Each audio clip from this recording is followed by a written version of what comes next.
तत्वज्ञानातूनच सापडली. 14 ऑक्टोबर 1956 रोजी नागपूर येथील दीक्षाभूमीवर इतिहासाला वळण देणारा तो निर्णायक क्षण आला.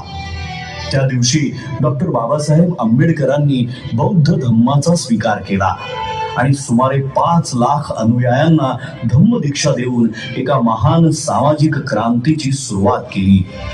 जगातील सर्वात मोठे शांततापूर्ण सामूहिक धर्मांतर म्हणून या घटनेची इतिहासात नोंद झाली.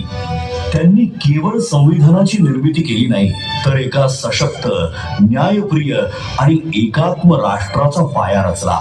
म्हणूनच ते केवळ एका समाजाचे नेते नाहीत, तर संपूर्ण भारताचे राष्ट्र निर्माते आहेत. अशा या महान विभूतीचे, या युगपुरुषाचे आपण आज कृतज्ञतेने स्मरण करूया आणि अभिमानाने, आत्मसन्मानाने आणि एकतेच्या भावनेने म्हणूया, जय भीम, जय भीम, जय भीम.